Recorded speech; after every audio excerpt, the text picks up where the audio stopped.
Yubel Roca en la práctica. Este segundo segmento, ¿no?, se trata de lo que son las complicaciones del COVID-19. Es muy importante, es demasiado fundamental entender estas complicaciones con respecto al COVID-19.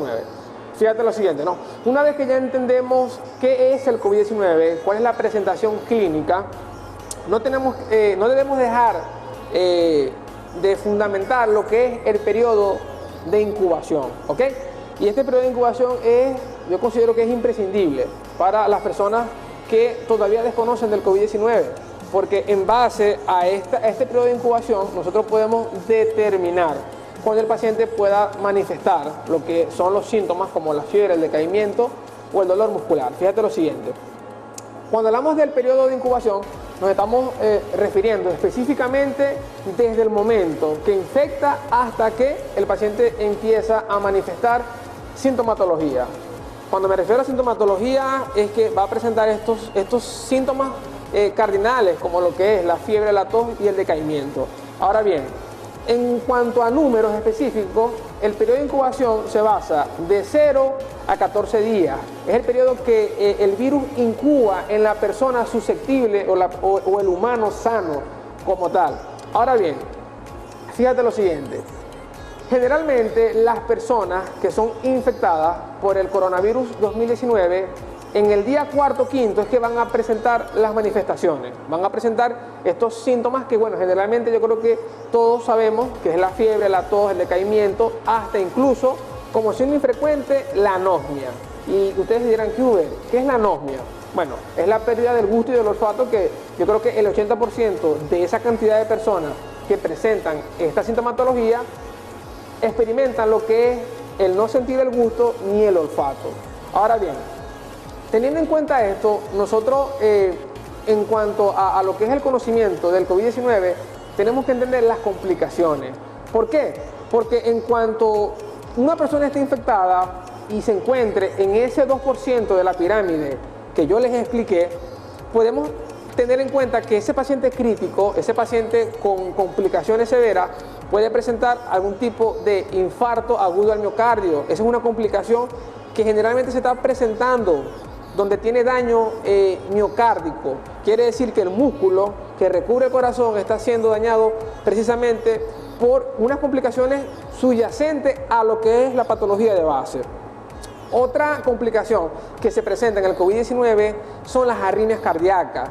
Y es que generalmente cuando hablamos de arritmias, señores, estamos hablando de paros cardíacos, que es realmente una complicación donde hay un tratamiento al paro cardiorrespiratorio, pero que se necesita de una maniobra que se denomina reanimación cardiopulmonar y cerebral, que es la RCP. Es un tema donde debemos hacer mucho énfasis, ¿ok? Porque actualmente tenemos personas en el entorno que están infectadas, que están graves, incluso pasa en los centros de salud importantes donde el paciente entra en un paro cardiorrespiratorio y debemos de aplicar la RCP, pero no es una RCP tradicional como se venía aplicando.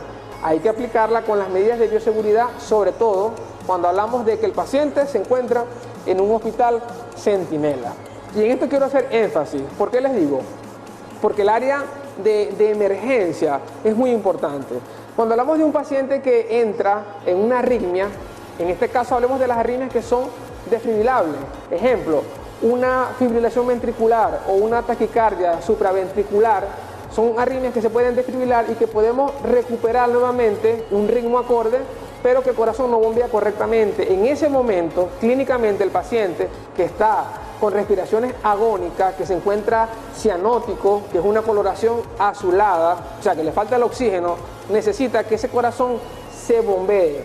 Pero ¿cómo se va a realizar ese bombeo? Bueno, efectivamente se va a aplicar lo que es una RCP. Creo que muchos de los televidentes que estén escuchando sabrán qué es la RCP. Bueno, es nada más y nada menos que maniobras para revertir un paro cardíaco y comprimir el corazón lo suficiente para enviar sangre hacia el cerebro. Y es por ello que esta maniobra es muy importante y considero que en los próximos programas vamos a hacer énfasis en el tema de la RCP con los pacientes críticos que pueden estar en este evento, ¿ok? Ahora bien, Esas arritmias, esos infartos agudos del miocardio conllevan a muchas complicaciones que desencadenan en una sola cosa, la muerte del paciente, ¿ok? Pero si tenemos en cuenta las complicaciones, tenemos unas muy presentes que actualmente están dando mucho de qué hablar, y es el tromboembolismo pulmonar o la trombosis venosa profunda, o incluso el CID, que es la coagulación intravascular diseminada. Por eso es que, bueno, ustedes se darán cuenta que el tratamiento del COVID-19 es muy amplio, pero en este caso no queremos hablar del tratamiento, queremos hablar es de la prevención. O sea, de tú que estás observando, puedes utilizar medidas preventivas, y en base a la educación, ya sea directa o indirecta, podemos nosotros concientizar a muchas personas y evitar de que esas personas se contagien y pasen a ese 2% de letalidad que causa el COVID-19. Así que creo que considero, ¿no?, que el tema de las complicaciones en el COVID-19 son fundamentales. Debemos de saberla, debemos de memorizarla, porque al momento de la parte práctica, ¿ok?, tenemos que saber diferenciar, y allí sí podemos diferenciar una de otra. Ahora bien, fíjense algo, hablemos de un tema que es imprescindible en este caso. Creo que el tema de los test que están disponibles actualmente para diagnosticar el coronavirus no se le ha dado el auge que debe de ser, ¿no? Y creo que tú, televidente que estás allí, debes de saber qué se utiliza, o por lo menos qué hace el equipo médico, qué hace el profesional de salud para determinar o decir objetivamente, oye, tú tienes coronavirus, ¿ok? Como se lo dije al principio, yo no puedo, no se puede decir que alguien tiene coronavirus si no se cuenta con un laboratorio objetivo, ¿ok? Que en este caso estamos hablando de lo que es una RT-PCR, lo que es una reacción en cadena de polimerasa de transcriptasa inversa. Este pequeño tubo de muestra que ustedes pueden ver acá contiene los reactivos necesarios para realizar una RT-PCR. ¿Qué es una RT-PCR? Bueno, es ese examen que se hace, un hisopado nasofaringeo, para posteriormente que salga positividad para coronavirus. Nos quiere decir que el material genético del coronavirus, que es un RNA, que es un ácido ribonucleico, contiene partículas o fragmentos del COVID-19, y por tal motivo el diagnóstico va a ser positivo para COVID-19, una persona que está infectada.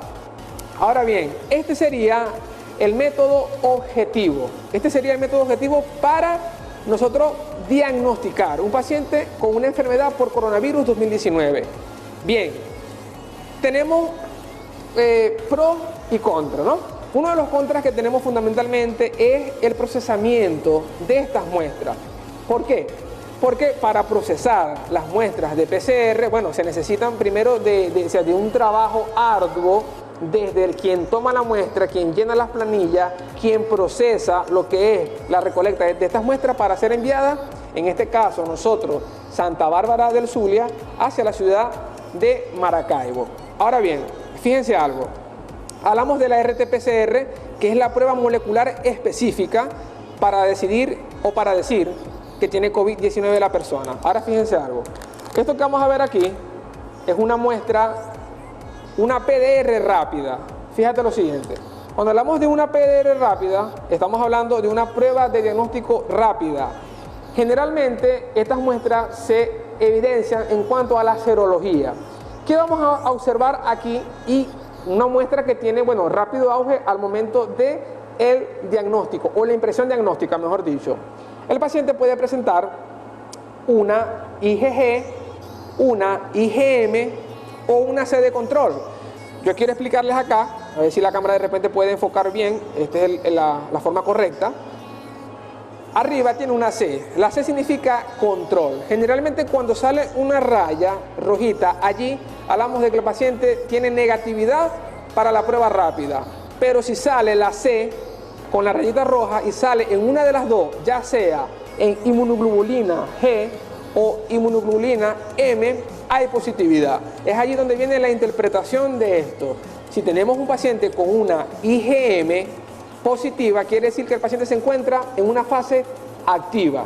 Quiere decir que el paciente pues tiene un COVID-19, pero debemos de confirmarlo con una PCR. Quiere decir que un PDR nos sirve de impresión diagnóstica para decir que un paciente tiene COVID-19. ¿Por qué? Porque hay reacciones cruzadas dentro de lo que es la prueba y eso hay que tenerlo en cuenta. Entonces, tengamos en cuenta que estos métodos son los utilizados actualmente. Uno, se utiliza el hisopado nasofaringio, que es la RT-PCR, prueba objetiva molecular, y una a nivel de lo que es la serología, que salen las IgG o la IgM. Este tema con respecto a lo que son estos test, es muy importante que ustedes, la comunidad, el profesional de salud, lo entienda y lo comprenda perfectamente. ¿Por qué? Porque, bueno, de alguna u otra forma, esto complementa las prácticas diarias médicas del profesional de la salud y el trabajo que se sigue haciendo diariamente vinculado a el profesional de la salud, la parte de enfermería, las brigadas Batalla por la Vida, que día a día hacen un trabajo excepcional con respecto a la toma de las muestras y el procesamiento. Señores, realmente es un equipo pues que está montado y está haciendo el trabajo diariamente con respecto al COVID-19.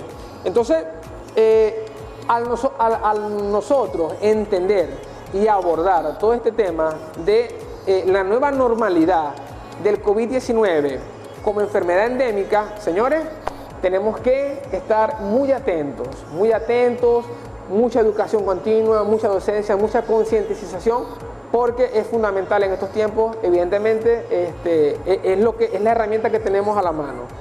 Así que seguimos en el canal de CUBE, el rock en la práctica. Vamos a unos comerciales excepcionales de Santa Bárbara Televisión, canal 32, señal abierta.